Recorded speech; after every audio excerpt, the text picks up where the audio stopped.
जगह है ये?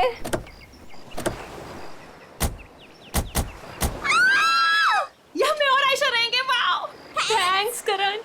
इतना तो मैं कर सकता हूँ ना तुम लोग के लिए। अब तुम्हें और आयशा को उस सड़े हॉस्टल में रहने की कोई जरूरत नहीं। बिल्कुल सही कहा करण। वैसे करण, मधु, मुझे लगता है ना कि जिस दिन तुम्हारी और मधु की शादी हो जाएगी ना, उस दिन तुम तो मधु को पूरा के पूरा मोहल्ला ही गिफ्ट में दे देने वाले हो।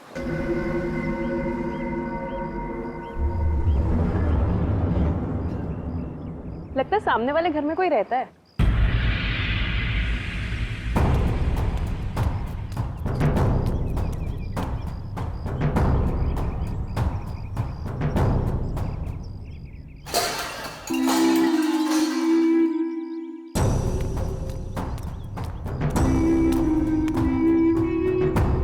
हाय, आई एम मधु। ये आयशा, हम आपके पड़ोसी हैं। हाय। और आप? मैं सामने के घर में रहता हूँ अपनी माँ के साथ। मेरा नाम विनय है और वो खाना अच्छा बनाती है। अब वो कौन? मेरी माँ खाना अच्छा बनाती है। तुम कौन हो? मैं करण हूँ, मधु का बॉयफ्रेंड। Boyfriend girlfriend boyfriend? गलत बात है। नहीं, माने कहा है बॉयफ्रेंड गर्लफ्रेंड, गलत बात है। विनय,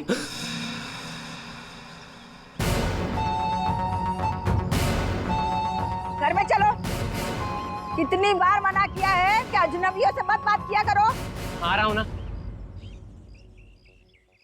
देखो, वो मेरी माँ है, उनको नमस्ते करो। अरे नमस्ते करो उनको। इधर आओ। अंदर चलो। आ रहा हूँ। सुनो, 8 बजने से पहले घर के अंदर चले जाना, ठीक है? क्योंकि 8 बजने के बाद ना वो आ जाता है। वो कौन? हैमरमैन। लेकिन याद रखना, दरवाजे खोलना मत। हम भी नहीं खोलते, कोई नहीं खोलता। ध्यान रखना, दरवाजे मत खोलना, ठीक है? मैं जा रहा हूँ, बाय।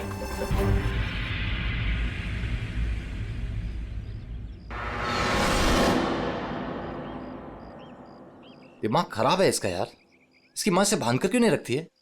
क्योंकि उसकी माँ भी तो उसकी तरह अजीब ही है एक्चुअली। चलो सामान रखते हैं। यू आर ऑलराइट ना? या, आई एम फाइन।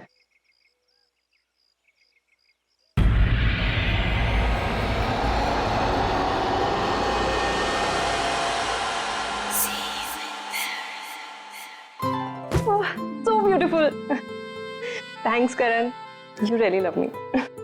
अच्छा गाइस, सुनो ना, हम ना यहाँ पर एक कल गेट टुगेदर पार्टी करते हैं। What say? हाँ, कुछ भी करो यार, ये घर तुम्हारा ही है। और ये रही घर की चाबियां।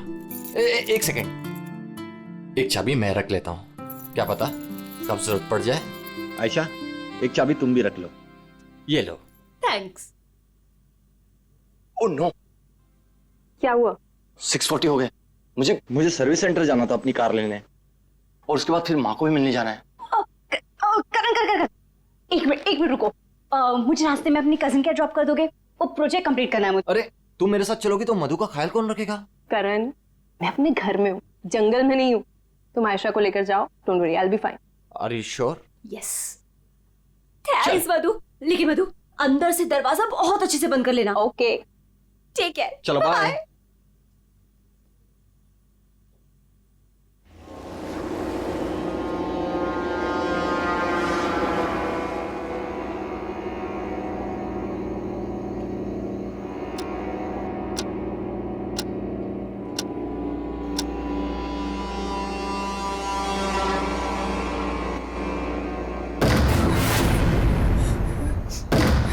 कौन है? कौन है वहां?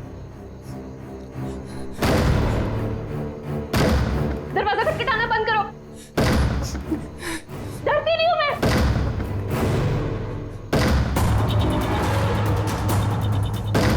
क्या करूं? यार, करण को फोन कर।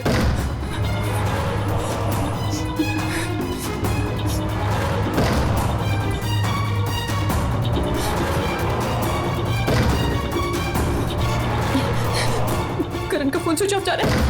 आयशा आयशा आयशा को फोन करती हूँ।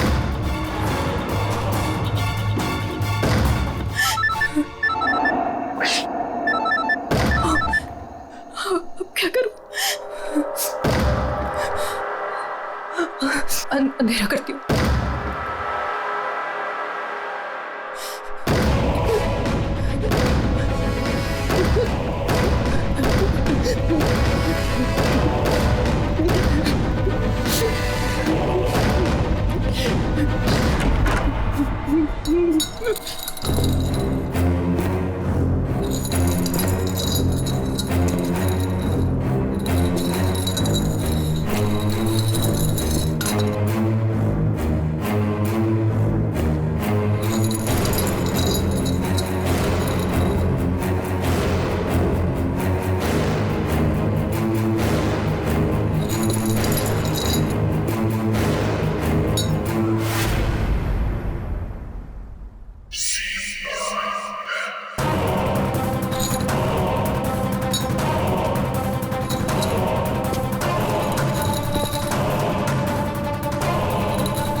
सही था यार, पर मजा आ गया।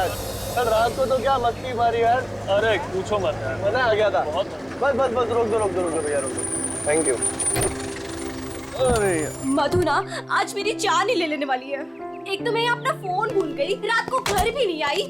लगता है आज तो वो मुझे ना पक्का इस घर से निकाल ही देने वाली है। अरे अगर वो तुझे घर से निकाल देगी तो हम तुझे घर के अंदर फिर से डाल देंगे। क्यों अभी? ओह मैडम, घर से तो तब निकलोगी जब घर के अंदर जाओगी। जाओ, डोरबेल बजाओ, मधु को लेके लंच पे जाना है, वीकेंड की प्लानिंग करनी है। गो फास्ट। जा रही हूँ। और जल्दी आओ।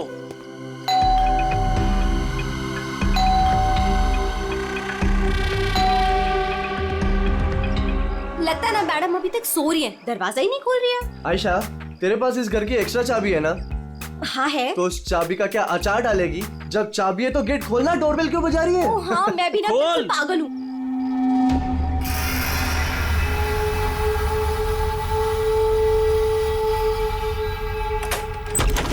मधु, अरे मधु, कब तक सोएगी? उठ, मधु, मधु, मधु, अरे उधर देखो यार। मधु, मधु बाथरूम में भी नहीं है। अरे वो तो बाहर भी नहीं है यार। यार ये मधु कहाँ चली गई है? मुझे बहुत टेंशन हो रही है। वो ठीक तो होगी ना? मधु, मधु, मधु, मधु,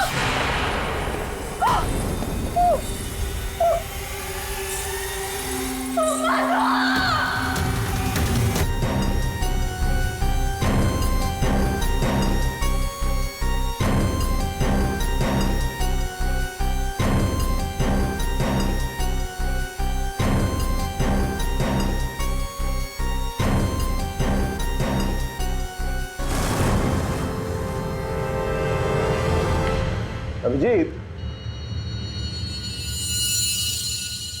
इस हथौड़े से जिस पर भी वार किया गया होगा ना, लगता नहीं वो जिंदा बचा होगा। सर मगर लाश कहाँ है? खूनी लाश ले गया और ये हैमर यहीं छोड़ गया। और हथौड़ा भी ऐसा जिस पर कहीं कोई फिंगरप्रिंट के निशान नहीं। और सर यहाँ पे तो कोई तोड़फोड़ भी नहीं मची हुई है, सब चीज अपने जगह पे। और दरवाजे का लॉक भी सही सलामत है, कोई फोर्स एंट्री नहीं है। और मधु के दोस्त भी बता रहे थे जब वो लोग अंदर आए तो ये दरवाजा खुला हुआ था। शायद खूनी के पास डुप्लीकेट चाबी होगी। दरवाजा खोल के अंदर आया, मधु के सिर पे हथौड़ा मारा और गायब। मगर यहाँ खून के चीटे भी नहीं दिख रहे। हथौड़ा मारा तो खून तो बहना चाहिए ना? शायद खून साफ कर दिया होगा। सिर्फ मधु ही यहाँ पे थी या कोई और भी था? नहीं सर, मधु इस घर में अकेली थी। इस घर की चाबी और किस किस के पास रहती है? सर ये सवाल आपको करण से पूछना चाहिए सर। क्यों? करण से ही क्यों? करण ने ये घर आयशा और मधु के लिए लिया था, तो सर एक चाबी करण के पास भी थी। मधु और आयशा के लिए करण ने घर लिया था, क्यों? मधु करण की गर्लफ्रेंड थी सर। कल रात आयशा तुम कहाँ थी? सर वो कल रात मैं अपने कजिन को मिलने गई थी, वापस आना था तो लगेज यही छोड़कर गई थी, पर लेट हो गया था, सोचा कॉल कर मधु को सब बता दूं, पर अपना फोन भी यही भूल गई थी सर। जरा इस करण का फोन नंबर देना।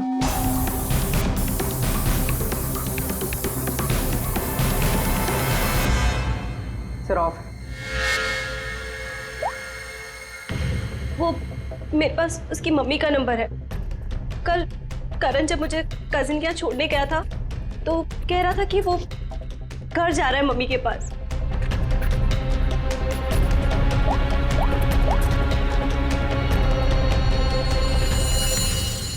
हेलो आंटी, करण है? कल रात को आया था क्या वो?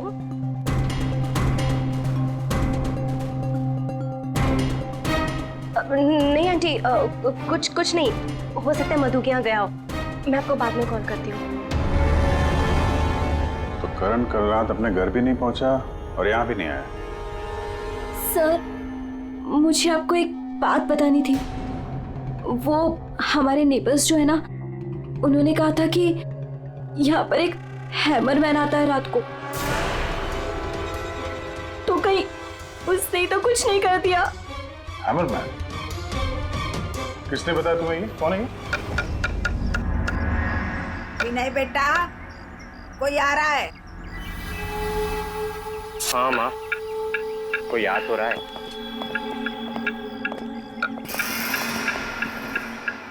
सब्जी काट रही है या लकड़ी काट रही है? काट वहां रही है, आवाज यहाँ तक आ रही है। रमोला जी, आपने कल इनसे हैमरमैन के बारे में कुछ बोला था क्या? आप ऑफिसर है, उस घर में कुछ हुआ है क्या? जी हम लोग सीआईडी से। उस घर में क्या हुआ ये बाद में बताएंगे। पहले आप लोग ये बताइए, हैमरमैन कौन है? क्या बता रखा है इन लोगों को आपने? नहीं है वो सच में। रोज शाम को आता है और हैमर से दरवाजे और खिड़कियों पे ठोकता है। आप देखिए ना, वो उधर निशान बने। कल भी आया था रात को 8:30 बजे। सामने के घर में ठोक रहा था। इसीलिए मैंने पूछा कि उस घर में कुछ हुआ है क्या? आपने हैमरमैन को देखा है? देखा है। आपने हैमरमैन का चेहरा देखा? हाँ देखा है। कैसे दिखता है वो मास्क पहनता है। अच्छा, कल रात भी कुछ हुआ था? कुछ देखा है, सुना है आप लोगों ने? हाँ देखा था।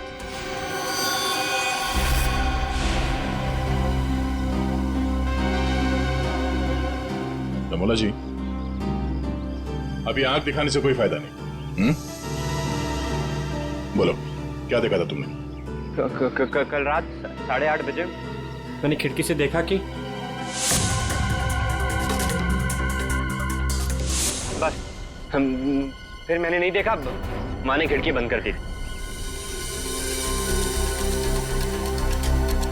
एक आदमी और एक औरत।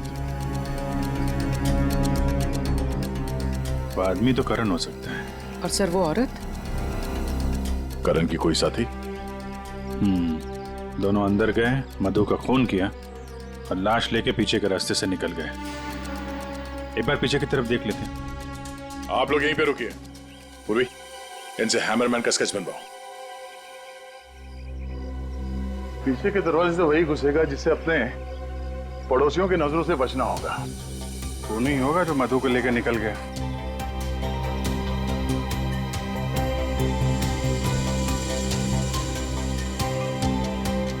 ऐसे कैसे हो सकता है कि कोई भी निशान नहीं छोड़ा? मधु को मार करके लेके गया तो भी कुछ ना कुछ तो छोड़ा होगा कोई।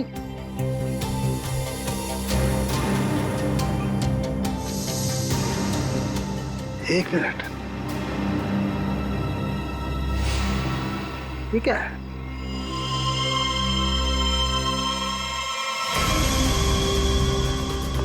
कुछ अलग से?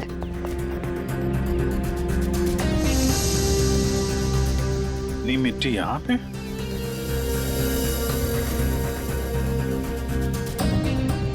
लगता है किसी ने यहाँ पे पैर वैर धुले हैं, इसलिए मिट्टी यहाँ पे है।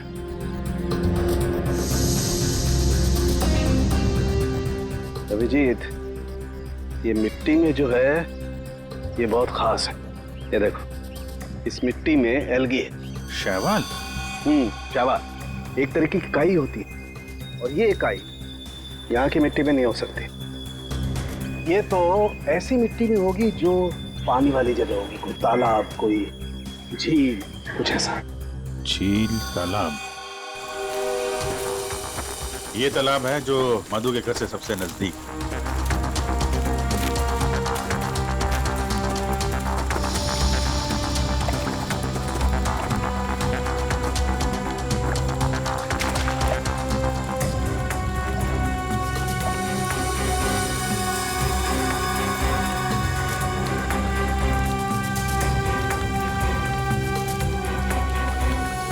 गया अभिजीत,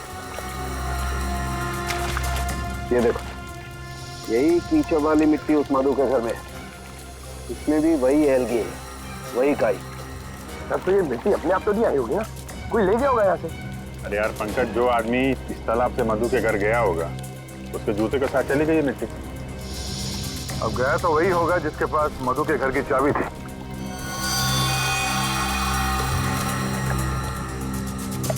पर कौन गया होगा? अब चाहे वो हैमरमैन हो या फिर कोई और। हैमरमैन? ये हैमरमैन ने किया है क्या? काम तो उसी का ही लग रहा है। हाँ।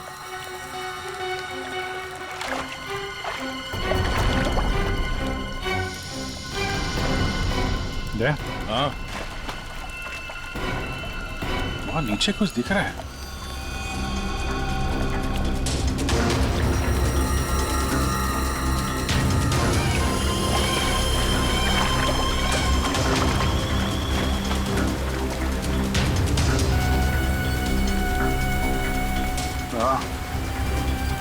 कुछ है तो सही वहां पर। डाइवर्स को बुलाते हैं और क्रेन भी।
रोहित, ये करण की कार है ना? कुमुद, रोहित, ये करण की कार है ना? पर करण अपनी कार इस तालाब में क्यों फेंकेगा? हो सकता है हैमरमैन लेकर आया हो। करण की कार का नंबर और इस कार का नंबर दोनों सेम है।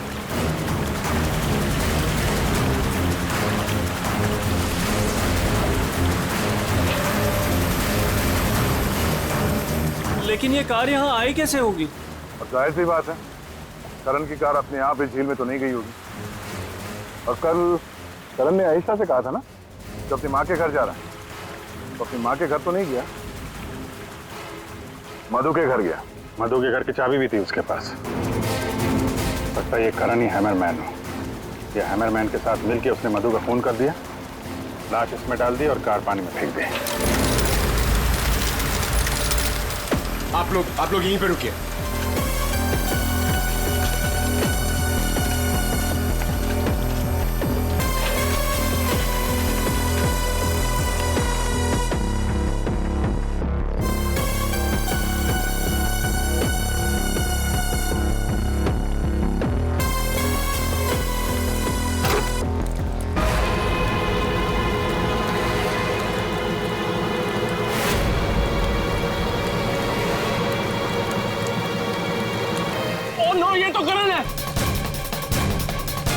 प्लीज प्लीज आगे मत जाइए।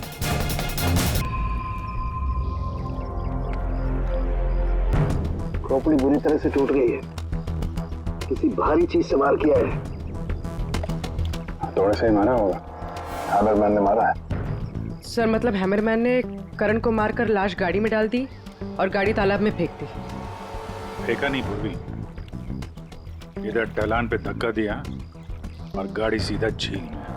सर मगर अगर गाड़ी को धक्का मार के वहां तालाब में डाला है तो फिर ये नॉर्मल पतला दुबला आदमी नहीं होगा सर, ये हैमरमैन बहुत तगड़ा होगा सर, हट्टा कट्टा। या फिर 2 लोग होंगे। अब ये करण तो मिल गया, मधु को ढूंढना है।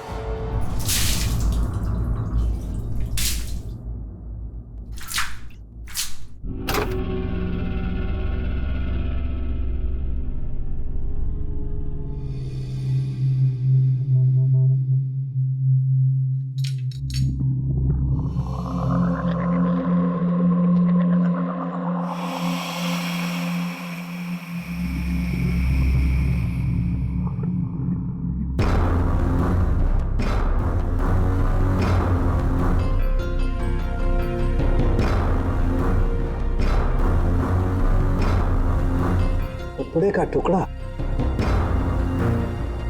इस कपड़े के टुकड़े का रंग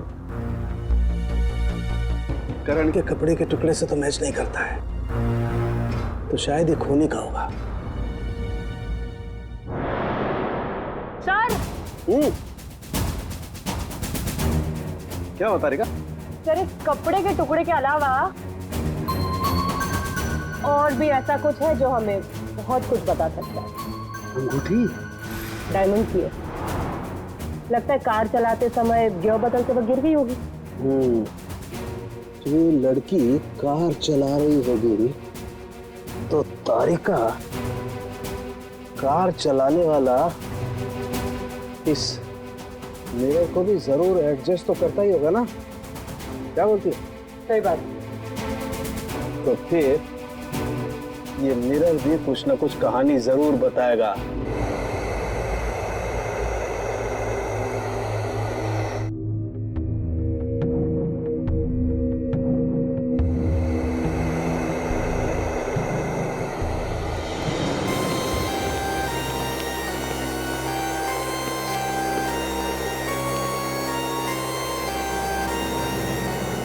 शीशे के बाल सुखा रहे हैं क्या?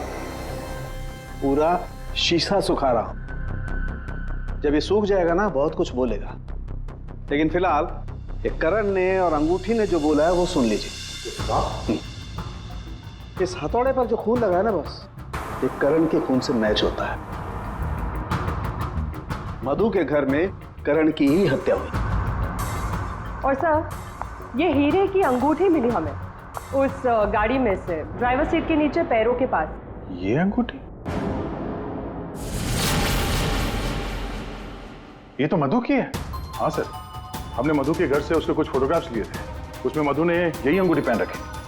इसका मतलब वो कार झील तक मधु चला कर लाई और इसीलिए वो अंगूठी कार में गिर गई। तो क्या करण का खून मधु ने किया? नहीं दिया, मुझे नहीं लगता, ये चक्कर कुछ और ही है।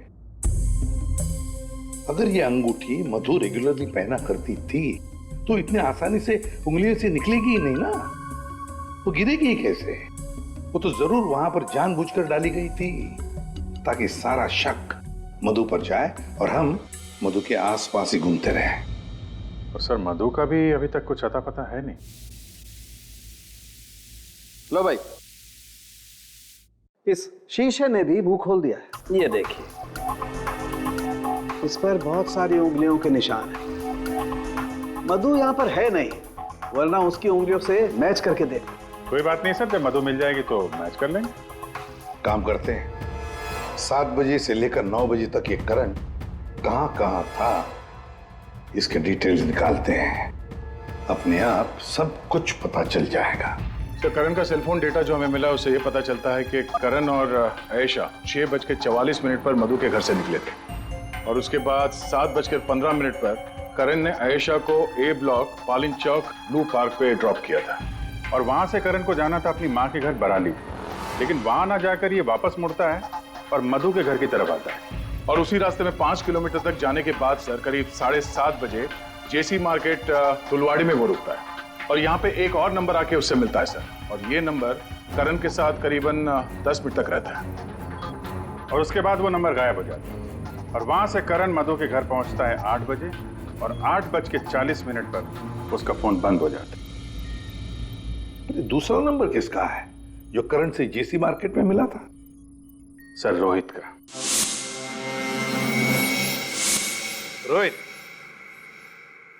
तुम करण का खून होने से पहले उससे मिले थे पूरे 10 मिनट के लिए, क्यों? सर मैं अपने दोस्त की मौत से बहुत ज्यादा डरा हुआ था सर, और मुझे समझ में ही नहीं आ रहा था कि मैं कैसे रिएक्ट करूं, क्या बोलूं।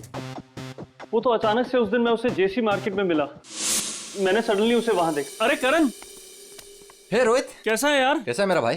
अरे तू यहाँ इस खिलौने की दुकान में क्या कर रहा है यार? तुझे यहाँ क्या जरूरत पड़ गई आने की? अरे बस ऐसे यार, किसी के लिए सरप्राइज ले रहा था और उसे सरप्राइज ही रहने दे। अच्छा सरप्राइज?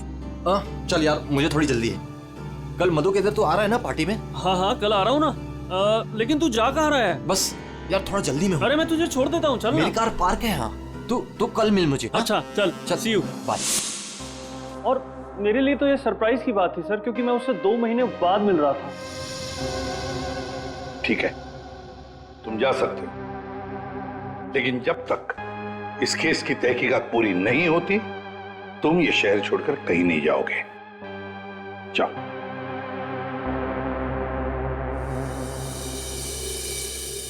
बड़ी अजीब बात है, ये करण अपनी मां से मिलने जाता है लेकिन वहां नहीं जाता, जाता है खिलौने की दुकान में। क्यों? और फिर क्या खरीदता है वहां पर? और किसके लिए?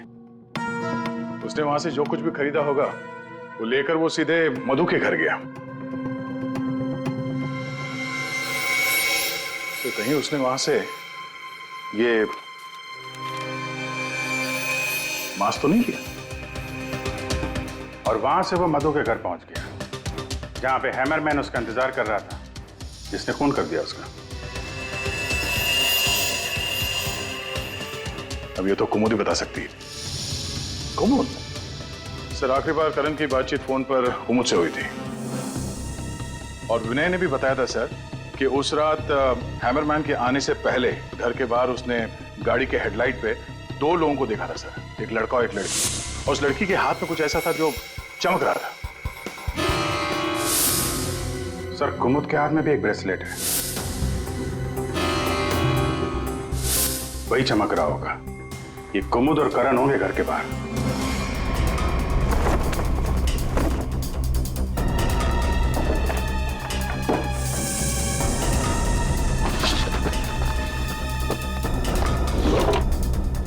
जब से करण की लाश मिली है तालाब में, तब से खूनी और भी होशियार हो गया है। सर लगता है ये टीम बहुत छोटी है सर, कुमुद, मधु और ये हैमरमैन। लेकिन ये हैमरमैन मिले तो सही, अभी तक तो सिर्फ उसका हैमर ही मिला है तो उसने हमारे लिए छोड़ा है। मैन तो गायब ही है। सर ये कुमुद तो भागने की तैयारी से घर से निकली, सारे कपड़े लेकर भागी और उसका मोबाइल भी स्विच ऑफ आ रहा है। अरे ये कहां से आ गए यहाँ पे? कौन कहां से आ गया? ये देखो, इसका मतलब है ये कुमुद रमोला और विनय को पहले से जानती थी। एनवेलप पे डेट पिछले महीने की है और ये कुमुद बोल रही थी कि ये रमोला और विनय को पहले कभी मिली ही नहीं। तो कहीं ये माँ बेटे रमोला और विनय इस पूरे साजिश में शामिल तो नहीं है? मिलते हैं माँ बेटे से।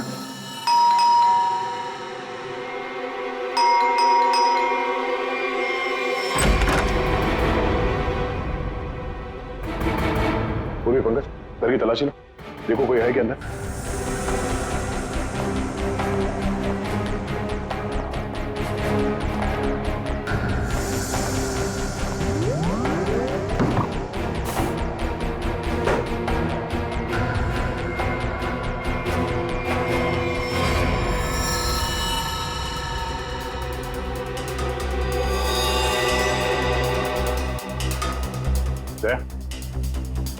हाँ? ये दीवार देखो यार,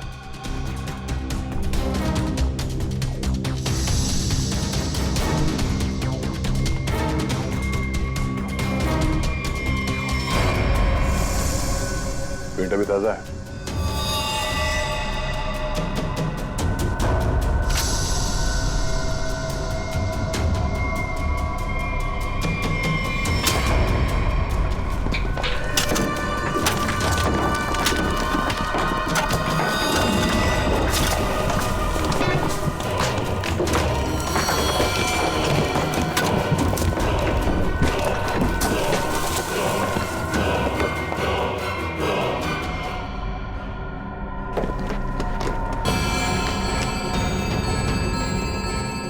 ये तो मधु है।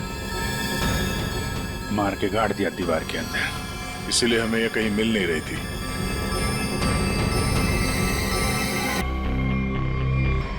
सर इसे भी हथौड़े से मारा।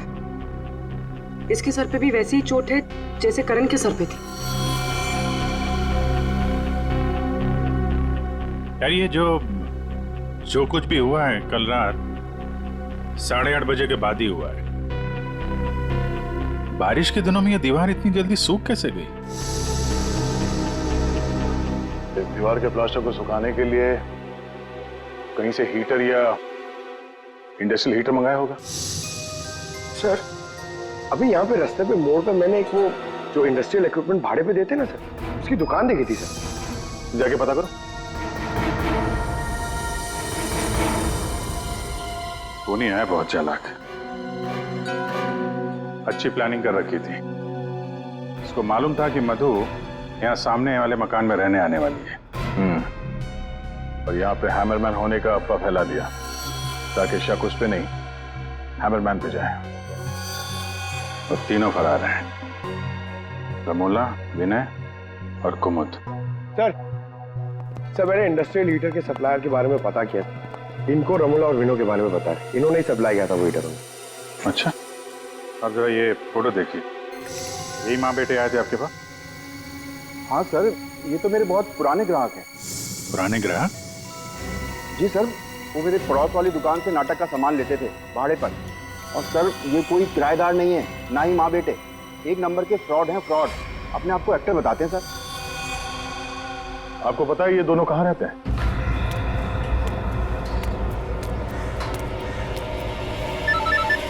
तो निकल, मैं मिलता हूँ। हाँ चल मिलते हैं। हेलो, मैं चंपा बोल रही हूँ, चाय पानी फिल्म से। हाँ जी बोलिए ना। आपकी एक्टिंग के इतने चर्चे सुने हैं और आपका नंबर मुझे इतनी मुश्किल से मिला है। बस हमने डिसाइड कर लिया है, हम आपको अपनी अगली फिल्म में लॉन्च करेंगे। लॉन्च करेंगे मुझे? मतलब आखिर आपने मेरा टैलेंट पहचान ही लिया। हाँ, अब 1-2 दिन में शूटिंग शुरू हो जाएगी। बस एक प्रॉब्लम है, आपकी बड़ी बहन के कैरेक्टर के लिए कोई अच्छी एक्ट्रेस मिल नहीं रही। बस वो कंफर्म हो जाए तो हम शूटिंग शुरू कर देंगे। अच्छा बड़ी, अरे है ना, बड़ी बहन है। मैं आपकी प्रॉब्लम सॉल्व करता हूँ। अरे वाह, आपने तो मेरी टेंशन ही खत्म कर दी। आप अपनी गली के बाहर आ जाइए, मैं गली नंबर 7 पे खड़ी हूँ।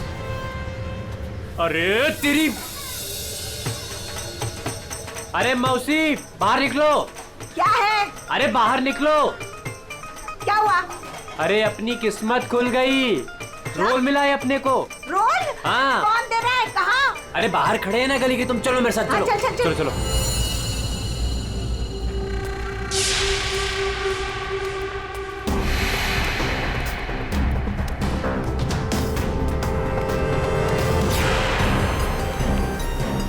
CID? हाँ CID। कहाँ जा रहा है?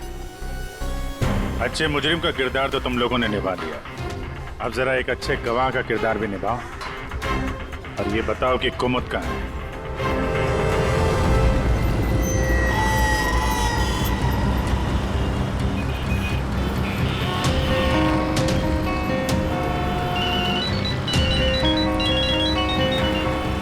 अरे तुम यहाँ हो, मैंने ध्यान ही नहीं दिया। तुमने क्यों कॉल किया मुझे? सब जानते हो फिर भी। अब मैं क्या करता? CID बुलाएगी तो क्या आना ही पड़ेगा। CID? तुमने मुझे CID के कहने पे यहाँ बुलाया? मैडम आप बहुत स्मार्ट है, लेकिन हम आपसे ज्यादा स्मार्ट हैं। सर आप मेरी बात सुनिए। बात सुनेंगे आपकी, लेकिन ब्यूरो चल के सुनो। चलिए। कहाँ भाग रही मैडम? पैदल ही जाएगी क्या सीआईडी ब्यूरो तक? गाड़ी लाए हम तुम्हारे लिए, चल। और कितना इंतजार करना पड़ेगा? आखिर कोई बताता क्यों नहीं कि हुआ क्या है? जरूर बताएंगे आयशा जी, जरूर बताएंगे। लेकिन इससे पहले कि हम बताएं, तुम हमें बताओ कि हुआ क्या था। मैं? मतलब ये कि आप और मधु एक नए घर में शिफ्ट होती हैं, जहां पहले से ही कुछ गड़बड़ चल रही होती है। ऐसे में आप मधु को उस घर में छोड़कर अपने किसी कजिन के घर चली जाती हैं, और तो और अपना मोबाइल फोन भी वहां रख के जाती है, ताकि मधु तुमसे तो मदद ना मांगे। अजीब है ना? सर, मधु मेरी बहन जैसी थी। उसके साथ कुछ गलत करने के बारे में मैं सोच भी नहीं सकती हूँ। अच्छा, बहन जैसी थी? बहन तो नहीं थी ना? हाँ? अबीर, इस पूरे इन्वेस्टिगेशन में किसी ने तुम पर एक बार भी शक नहीं किया, क्यों? जो भी पूछा उसके बारे में तुम्हें कुछ पता ही नहीं। और जब मधु का खून हुआ उससे ठीक पहले तुम्हारा मोबाइल फोन स्विच ऑफ। कोई तुम पर शक क्यों करेगा? सर, आप मुझ पर गलत इल्जाम लगा रहे हैं सर। मैं तो आयशा और मधु से सिर्फ 4 दिन पहले मिला था। मैं ऐसा क्यों करूंगा सर? और सर, मेरा फोन पानी में गिर गया था, इसके लिए वो स्विच ऑफ है। हाँ, पानी में गिर गया था, उसी झील के पानी में जहां से करण की डेड बॉडी मिली थी। सर, ये सारा प्लान तो विनय और अमोला ने सेट किया था। पैसों की लालच में ये दोनों इतना गिर गए कि इन्होंने अपने हाथ खून से रंग दिए, मधु को दीवार में चुनवा दिया। और सर, अभी भी यही आलाप राग रहे हैं कि हमने कुछ नहीं किया। सच में हमने कुछ नहीं किया है। ये लो, फिर वही राग। फंस गए थे हम। आपको हाँ कहते तो भी फंसते, और ना कहते तो भी फंसते। एक्टिंग करने हमें नहीं मालूम था इतना कुछ हो जाएगा। तो आप लोगों के हिसाब से मधु और करण का खून हम लोगों ने किया है? उन दोनों का खून तुम लोगों ने नहीं किया है, उन दोनों का खून किया है हैमरमैन ने। और वो हैमर हमारे पास है।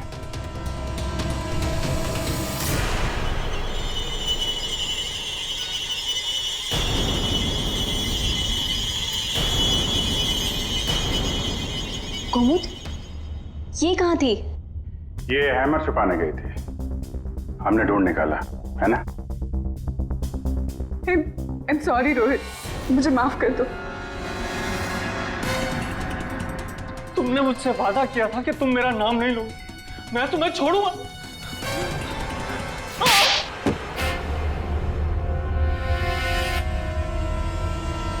हाँ, मैं हूँ वहां मरमत। क्यों मारा तुमने उन दोनों को? वो दोनों तो तुम्हारे दोस्त थे ना? कोई दोस्त नहीं, कोई प्यार नहीं, वो दोनों धोखेबाज थे। मधु 5 साल से मेरी गर्लफ्रेंड थी, और 5 मिनट में उसने मुझे लात मार दी उस करण के लिए।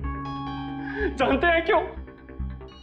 क्योंकि उसके पास पैसा था, और उसी समय मैंने डिसाइड किया कि मैं उससे बदला लूंगा, उन दोनों से। तुमने इसका साथ क्यों दिया? मैं रोहित से बहुत प्यार करती हूँ, मुझे उसका साथ देना पड़ा। तैयारी तो तगड़ी कर रखी थी तुमने। 3 महीने से प्लान कर रहा था मैं, उन दोनों को एक दर्दनाक मौत मारने की। बस इंतजार कर रहा था। 3 महीने का इंतजार? किस चीज के लिए? सही वक्त का इंतजार।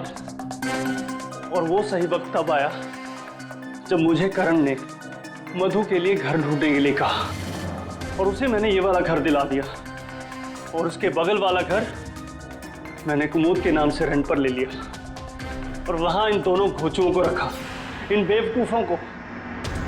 और हैमरमैन बनने का प्लान बनाया। बन गए हैमरमैन, ताकि तुम पर कोई शक न करे।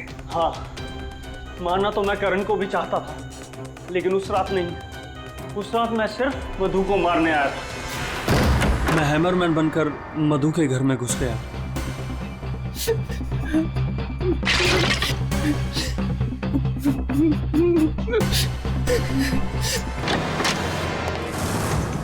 और मुझे इस बात का बिल्कुल भी अंदाजा नहीं था कि करण भी वहां पर आ जाएगा। वो मधु के साथ मजाक करने आया था, नकली हैमरमैन बनकर। उसने मैंने कुमोद, रमोला और विनय की मदद से दोनों लाशों को ठिकाने लगा दिया। रोहित जी, ये हथौड़ा हमें ना भी मिलता ना, तब भी तुम बच नहीं सकते थे, क्योंकि करण और मधु ने मरने के बाद भी हमें बताया कि खूनी तुम हो। रोहित, कुमुद, रमोला और विनय, तुम सब ने मिलकर मधु और करण का खून किया है। अब जेल में बैठकर हैमरमैन की नई नई कहानियां सुनाते बैठना इन सबको, तब तक फांसी का ऑर्डर तो आ ही जाएगा।